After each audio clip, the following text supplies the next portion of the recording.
We've got a panel of three very, very smart people here that we can talk to about what's happening in their area. You know, Bruce is so smart. Bruce is so smart that he can't even grow hair.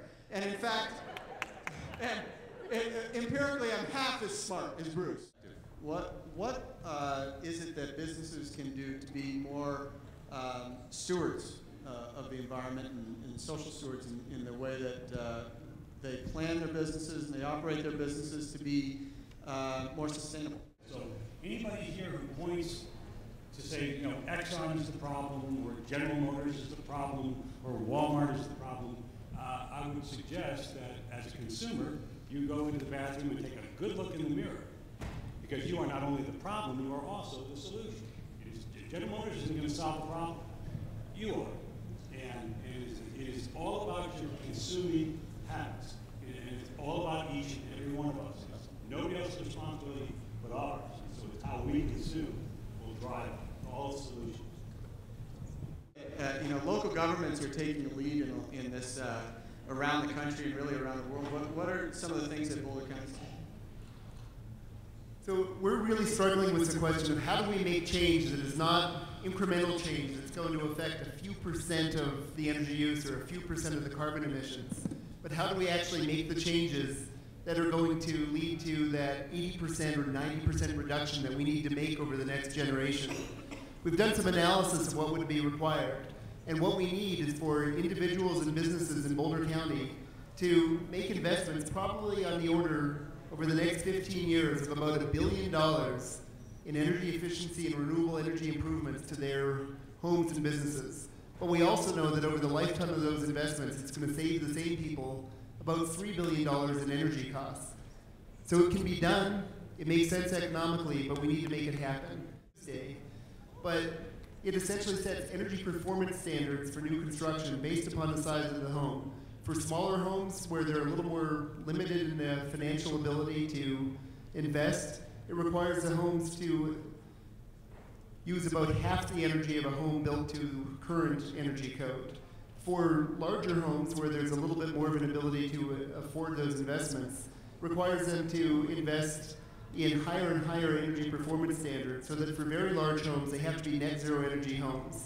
We now have enough homes that have been built in Boulder County to use no energy, no net fossil fuel energy, average over the course of a year. We know it can be done, and we know that it doesn't cost that much. Are hopeful that by next fall we will be able to unveil the first clean energy financing district in the state of Colorado. And people have said, you know, we just need some place where we can test out these new technologies so we can see if they'll, you know, really work in a real environment. And Excel issued a nationwide search for a $100 million program where they're going to test this smart grid technology, and they chose the city of Boulder. And so this is going to really, I believe this is really going to change the way that utilities manage the power use and distribution out into the future. You talked about the current carbon levels in the atmosphere, about 380. Talk to us a little bit about where scientists believe we can sustain our current practices. What kind of levels are we talking about? Where does it start to become a real issue? The number that's been used quite a bit, especially in Europe with the folks that signed the Kyoto Accord, is about 400 parts per million. We're very, very close to that already, and it looks as though it's going to be tough for us to turn this around fast enough so that we can stay at that level.